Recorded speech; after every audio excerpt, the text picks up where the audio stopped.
I wasn't snooping. That's the part no one believes, but it's the truth. The water heater had started leaking, and the storage room under the stairs was the only place with a shut-off valve. I pulled boxes aside, muttering under my breath, when I noticed one shoved way in the back, smaller than the rest. Clean. New. Like it didn't belong with the old junk. It had a lock on it. That alone made my chest tighten. My wife had never locked anything in our house. We shared phones, passwords, lives, or so I thought. I told myself to leave it alone. I even stood up. Then I saw my name on an envelope sticking out from under the lid. I broke the lock. Inside was a mess of papers, neatly stacked.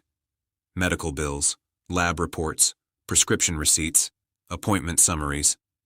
My name listed as emergency contact on more than one form. Dates jumped out immediately. Appointments on days she told me she was visiting her sister. Procedures on nights she said she was working late. Tests I had never heard about. Then I saw the clinic name. It wasn't local. It was 2 cities away. My hands started shaking as I dug deeper. Ultrasound printouts, consultation notes, and finally, a handwritten note folded in half. "Don't worry, he doesn't know. I'll handle it." Signed with a man's first name I recognized instantly. Her coworker, the one she said was like a brother. I sat on the floor for a long time, the sound of dripping water forgotten. The box felt heavier than it should have, like it carried the weight of an entire fake life. When she came home that night, I didn't confront her. That surprised even me. I kissed her hello, asked how her day was, listened to her lie with the same voice she used every other day. She complained about traffic, about her boss, about being tired. She never mentioned the clinic, or the procedures, or the man who wasn't me. That night, while she slept, I scanned every document and uploaded them to a secure drive. I photographed the box exactly as I found it. Then I put everything back, locked it again, slid it into place, and I started planning. I didn't want to fight. I didn't want tears. I didn't want apologies that came too late. I wanted clean. Over the next month, I played my role perfectly. Loving husband, attentive, predictable. Meanwhile, I untangled our lives quietly. I met with a lawyer, not a loud one. The kind who asks questions, listens, and nods slowly. The kind who says, "You're doing the right thing by not reacting." We moved assets, closed joint accounts the legal way. I documented infidelity, financial deception, and medical fraud. Yes, fraud. She had used our shared insurance for procedures tied directly to the affair. Then I did something she never expected. I disappeared, on paper first.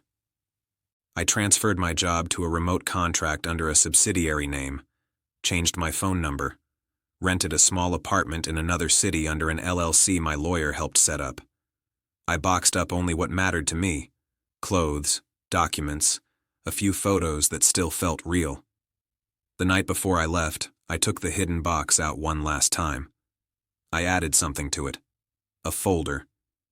Inside were copies of everything she tried to hide, plus a letter. Not angry, not cruel, just honest. I know. I've known for a while. I'm not exposing you publicly, and I'm not staying. By the time you read this, I'll be gone. The lawyer will contact you. Don't try to find me. Don't tell yourself you didn't mean to hurt me.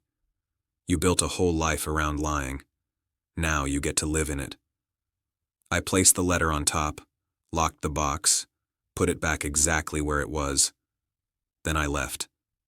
No goodbye, no note on the fridge, no dramatic confrontation. Just absence. She didn't notice at first. She texted me that morning asking if I wanted coffee on her way home. I didn't reply. By afternoon, the calls started. By evening, panic. She found the box that night. I know because my lawyer forwarded me her voicemail, sobbing, frantic, asking how long I'd known, begging me to talk to her, saying the medical stuff was complicated and didn't mean anything. By the end of the week, the reality hit her. The house was empty. The accounts were frozen pending division. The lawyer was real, and I was unreachable. The man from work vanished the moment things got serious. No surprise there. Affairs thrive in shadows, not daylight. Friends started asking questions she couldn't answer without telling the truth. Her family stopped defending her once paperwork replaced excuses. As for me, I slept better than I had in years. I walked in a city where no one knew my name. I drank coffee slowly. I worked without dread. I learned what silence feels like when it isn't filled with suspicion. Months later, I got one final message through my lawyer.